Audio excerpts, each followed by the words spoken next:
Waiting for the rain to come. Who am I to just surrender?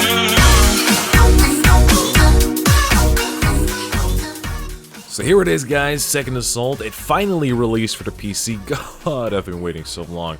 It's been out for about 2 days now, and I have been having a lot of fun on it. It's just as good as I expected, if not better, to be honest. Seeing all those old Battlefield 3 maps really does bring a smile to my face, and they really do look better and different, especially Caspian Border. That map looks a lot better than it did in Battlefield 3. It has more vibrant colors, and the giant wall really does add a lot more epic to it. I just love everything about this DLC, to be honest. DICE did a wonderful job bringing over those new maps.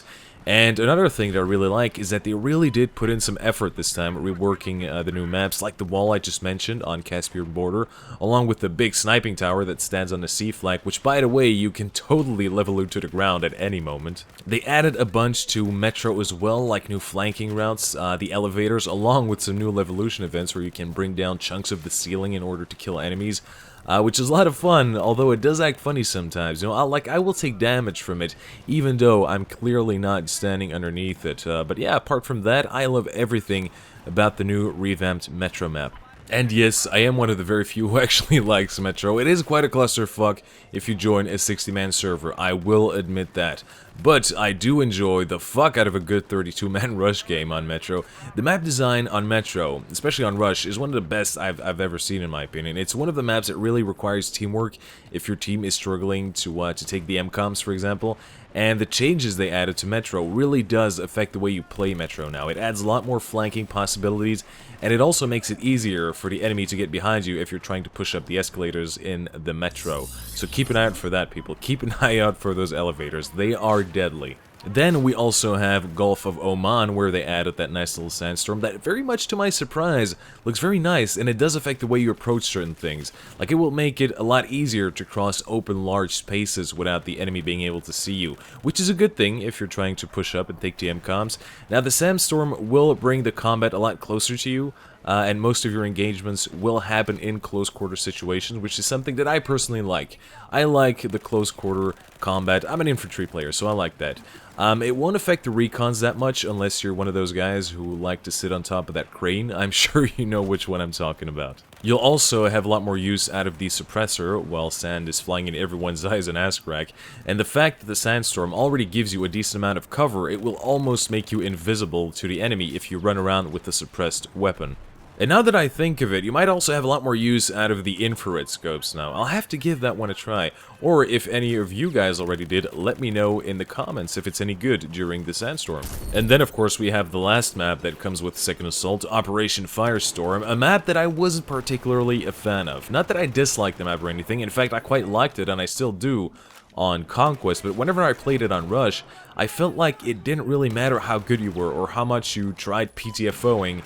If your team just wasn't good enough, you would pretty much lose the game. So whenever I play that map on my own, and all of my teammates decided to just go recon and not give a flying fuck about taking out vehicles, well then you might as well just join them, because you won't have a lot of fun trying to defend or attack that objective on your own. They also added a big tower on that map, which you can climb on and snipe off, of course, and you can also press that big red button that will shoot flames up the enemy's ass, which is very satisfying to do.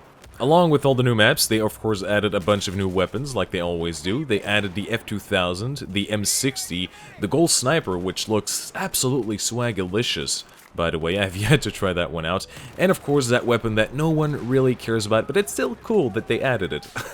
The Dow 12 shotgun. I don't know, maybe it's just me who wasn't particularly excited for the Dow 12. I'm more of a UTS or a SPAS 12 kind of guy. Now, I haven't unlocked all of the new weapons just yet. I did unlock the F2000, however, and I can already tell you that that rifle is going to be my favorite assault rifle for a very long time.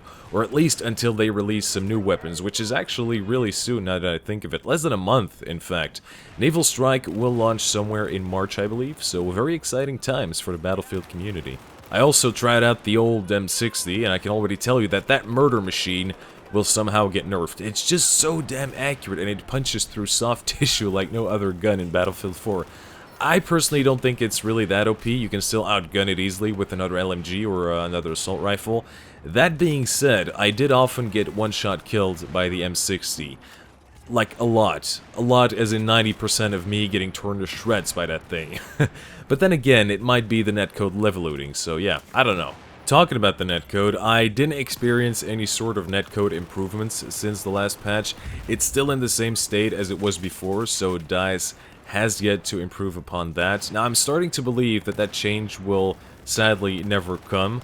Although DICE did say that a specific netcode patch is in the works, so we'll just have to suck it for now. Ooh, and I almost forgot about this one. Capture the Flag mode made its return into Battlefield 4, which I have tried out on Metro, and I have to say, it was actually a pleasant experience. It played a lot better than it did in Battlefield 3, and I'm sure I'll have a lot more fun playing it in the future. But personally, I'm more interested in playing Obliteration on the new Second Assault maps. That does seem like a lot of fun. Well, that's pretty much all I wanted to say in this video, fellas. Second Assault is definitely a great success. I'm loving it, and if some of you who aren't premium are wondering if Second Assault is worth it, then I'll definitely have to say yes, it is. I'm having loads of fun on it. And let me know in the comments if you guys are having as much fun as I am with the new Second Assault DLC. So that's it for me, guys. Loads more BF4 and Second Assault content is about to hit your face and your sub boxes.